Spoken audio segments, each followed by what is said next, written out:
সকলের সাথে সমাজের মাঝে অক্ষয় প্রতুল অকপট আছে।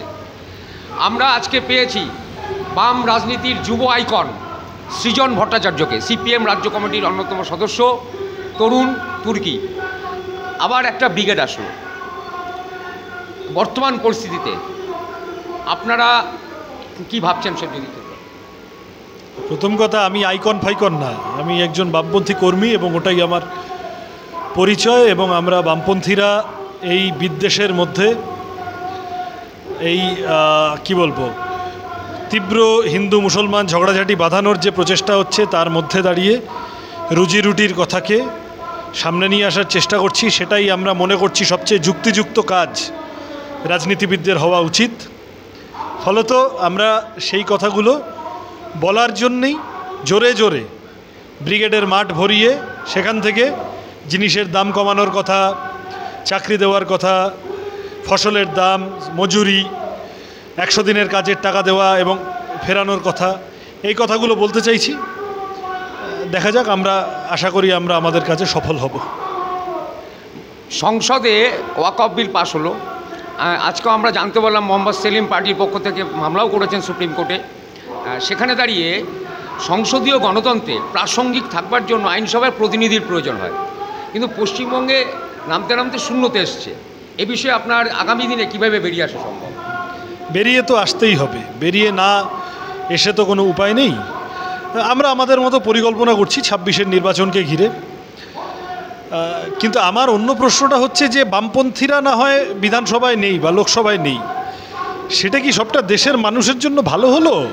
এই যে বিধানসভায় ভীষণ হিন্দু মুসলমানবাজি হচ্ছে, এ ওকে বলছে চ্যাংদোলা করে ফেলে দেব, এবং একদম প্রচণ্ড একটা লাখ লাখ ঝগড়াঝাটি ভাব, এর মাঝখান থেকে আপনার মনে হয় না যে মানুষের জীবন যন্ত্রণার আলোচনাগুলো কেন জানি না পিছনে চলে গেল?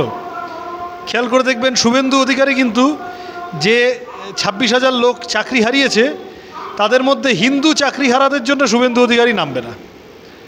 একইভাবে হুমায়ুন কবির বা সিদ্দিকুল্লাহ চৌধুরী মুসলমান চাকরি হারাদের জন্য নামবে না। যে হিন্দুর জন্য পেট্রোল ডিজেলের দাম বেড়ে গেল, যে হিন্দুর জন্য রান্নার গ্যাসের দাম বাড়লো, তাদের জন্য সুকান্ত মজুমদার কোনো কথা বলবে না। যে মুসলমানের স্কুলগুলো বন্ধ হয়ে যাওয়ায় যে মুসলমানের ঘরের ছেলেটা মেয়েটা পড়াশোনা বন্ধ হয়ে গেল, তার জন্য এই ববি হাকিমরা কোনো কথা বলবে না। এরা ধর্মীয় জিগির, আসলে ধর্মীয় নয় শব্দটা, ধর্মপালন যারা করেন, যে ধর্মেরই হন না কেন, তারা অধিকাংশ মানুষই এইসব চান না। সাম্প্রদায়িক দাঙ্গাবাজির জিগির তুলে এরা মানুষকে ভাগ করার চেষ্টা করবে। কিন্তু এই যে ধরুন, আমি জিনিসের দামের কথা বললাম, চাকরি চলে যাওয়ার কথা বললাম, স্কুল কলেজ হাসপাতালের কথা বললাম, এই কথাগুলো বিধানসভায় আলোচনা হওয়া দরকার, লোকসভায় আলোচনা হওয়া দরকার। সেটাই জনপ্রতিনিধিদের কাজ। সেইগুলো হচ্ছে না। এতে বামপন্থীদের যা ক্ষতি, ঠিকই আমাদের এমএলএ এমপি থাকলে ভালো হতো, আমাদের কথাগুলো মানুষের কাছে নিয়ে যেতে সুবিধা হতো, কিন্তু নেই বলেও তো পার্টিটা উঠে যাচ্ছে না। আমরা সুন্দর আছি, আমরা কাজ করছি, আমরা এখনকার যে অবস্থায় আমরা আছি সেটা থেকে উত্তরণের চেষ্টা করছি।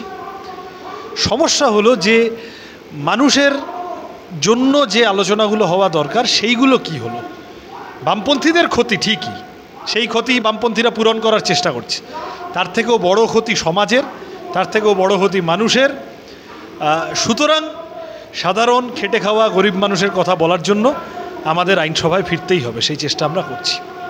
সম্প্রতি আরজি করে অভয়াকাণ্ড ঘটে গেল, নির্মম ঘটনা, এটা গোটা রাজ্য, দেশ, গোটা বিশ্ব পর্যন্ত উত্তাল হয়েছে।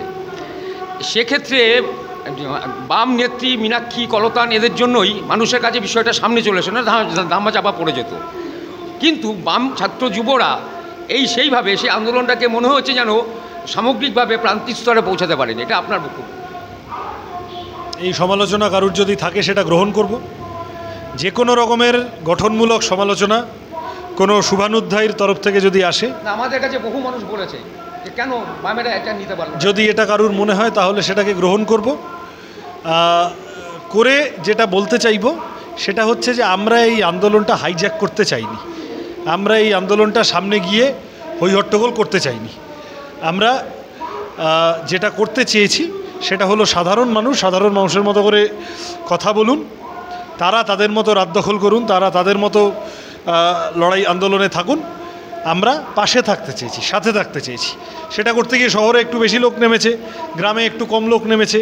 আচ্ছা, গ্রামে যারা নামলো সিপিএম, তাদের পাশে একটু ঝান্ডা টান্ডা নিয়ে থাকলে ভালো হতো, এরকম কারণ মনে হতে পারে। আমরা এটা ইচ্ছা করেই খানিকটা মানুষের আন্দোলন সেইভাবে দেখারও চেষ্টা করেছি।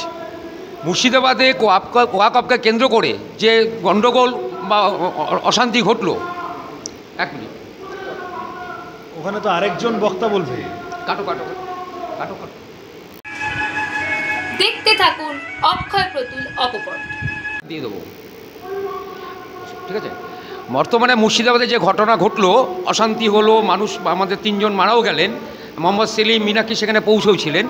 আজকেই নেতাজি ইন্ডোর স্টেডিয়াম থেকে মুখ্যমন্ত্রী বললেন যা ঘটনা ঘটেছে তার জন্য বিজেপি দায়ী এবং বিএসএফ বাংলাদেশ থেকে লোক ঢুকেছে, তাই এটা ঘটেছে। না, এইটার ওনার এটা পুরনো অভ্যেস। 26,000 লোকের চাকরি চলে গেল কেন? সিপিএম দায়ী। দাঙ্গা হলো কেন? অন্য কেউ দায়ী, বিকাশবাবু দায়ী। এখন এইগুলো উনি করে থাকেন, উনি ধোয়া তুলসী পাতা, বাকি সবাই খারাপ, এটা একটা তুলে ধরার জন্যে। এমনকি নিজের দলের লোক চুরি করে কাঁচা হাতে ধরা পড়ে গেলেও উনি এটা এস্টাবলিশ করার চেষ্টা করেন যে আমার সাথে থাকা অমুক ছেলেটা খারাপ, তবে আমি কিন্তু ভালো। তো নিজের ইমেজ সম্পর্কে সচেতন, সেই কারণে এগুলো বলেন। কিন্তু সকলে তো জানে ওনার মন্ত্রী সিদ্দিকুল্লাহ, তার বাহিনী মালদা মুর্শিদাবাদে বলো, আগের দিন কলকাতায় যা করেছে। আবার একই সাথে বিজেপি কলকাতা থেকে শুরু করে সর্বত্র তারাও রামনবমীকে কেন্দ্র করে যা করেছে, এটা বুঝতে হবে যে এটা বিজেপি না মমতা এই বিষয় না, এটা দুটো দল মিলে একসাথে এইটা ঝগড়াঝাটি বাঁধাচ্ছে। 2 ধর্মের মানুষকে উস্কানোর চেষ্টা, সাম্প্রদায়িক দাঙ্গা বাঁধানোর চেষ্টা। হতে পারে, একেবারে অসম্ভব নয়। বিজেপির লোকেরা তো এই তো কদিন আগে বালুরঘাটে দুটো হিন্দু বিজেপির ছেলে দুটো মন্দির ভাঙতে গিয়ে রাতে ধরা পড়েছিল, তারপর বোঝা গেল দাঙ্গা করানোর প্ল্যান ছিল। তাহলে এরকম ওরা বহু করেছে। হয়তো কিছু আছে ইন্টেলিজেন্সের কাছে, আমি দায়িত্ব আমি বলতে পারবো না, কিন্তু তৃণমূলও ইকুয়ালি দায়ী, কারণ এই সাম্প্রদায়িক মেরুকরণ তৈরি হলে দুজনেরই লাভ। এই কারণেই আমরা এই সময় ব্রিগেডটা আসতে বলছি, সবাইকে আসতে বলছি, কারণ এই ব্রিগেড সমাবেশ থেকে আমরা সবাই মিলে রুজিরুটির কথা সামনে তুলে ধরার চেষ্টা করব। ব্রিগেড সফল হোক, আপনাকে শুভ নববর্ষের আন্তরিক শুভেচ্ছা। ঠিক।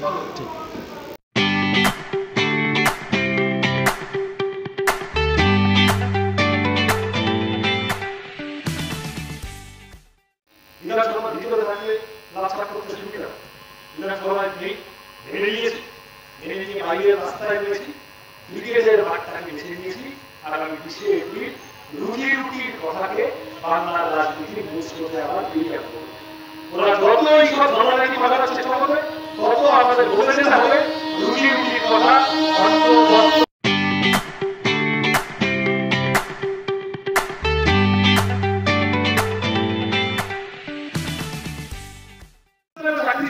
চাকরির জন্য নাম সিদ্দিকুল্লাহকে নামতে দেখেছে। মুসলমানদের লেখাপড়ার কাজের সুযোগের জন্য সিদ্দিকুল্লাহকে নামতে দেখেছে। হুমায়ুন কবিরের একটা কথা বলতে শুনেছে। আর কিছু আগে পাঠিয়ে বসে থাকো এই মুকুটমণি অধিকারী ধর্মের, ও আজকে হিন্দু কালকে মুসলমান। ওইটাই তো শুভেন্দু অধিকারী করতে গিয়ে কেস খেয়ে গেছে। তৃণমূলে থাকার সময় বিরাট বাটি গরুর মাংস খেত, এখনো হঠাৎ হিন্দু এসেছে ওই জন্য অভিযোগ কি সিদ্দিকুল্লাহ, কি শুভেন্দু, কি সুকান্ত বাবু, কি হুমায়ুন বাবু, এই ঝগড়াটা আসলে যা হয়, এই ঝগড়া যেই থাকবে হিন্দু মুসলমান তার যেই বাড়বে। অমনি শুভেন্দু ঝাঁপিয়ে পড়বে, বলবো আমি হিন্দুদের রক্ষা করতে। লোকে তখন মনে করেন হিন্দু সম্রাট, হিন্দু বীর। আর মাঝখান থেকে শুভেন্দু যে হিন্দু বীর না, শুভেন্দু যে আসলে চাকরি ছিল, সামনে আসতে না গেল 26,000 কেসে অভিজিৎ গাঙ্গুলিকে খেলে দিয়েছে বিজেপি, বলে তুই সারা। শুভেন্দু এত ব্যাপারে এত বকবক করে, শুভেন্দু এই কেসে সামনে আসতে না। কারণ 2016 সালে যখন চাকরিটা বেআইনিভাবে দেওয়া হয়েছিল, শুভেন্দু অধিকারী তৃণমূল করতে। শুভেন্দু অধিকারীর বিরুদ্ধে 2013, 14 পূর্ব মেদিনীপুর, মালদা, মুর্শিদাবাদ এরকম কোটি চাকরি চুরির অভিযোগ আছে, হাজার কোটি টাকার চাকরি চুরির অভিযোগ আছে। তা ওরা চাইছে হিন্দু মুসলমান করতে, কারণ তাহলে শুভেন্দু চাকরি চোর এইটা লোকে ভুলে যাবে। তখন হিন্দুরা মনে করে শুভেন্দু আমাদের। আর একই রকম ভাবে মুসলমান মনে করবে ববি হাকিম আমাদের। ববি হাকিম যে আসলে মুসলমানদের রক্ষা করতে হবে, ববি হাকিম যে আসলে একটা পার্টি সেক্রেটারি করে ঘুষখোর, এইটা তখন লোক ভুলে যাবে। তাহলে নিজেদের অপরাধ ঢাকা দেওয়ার জন্য যুগে যুগে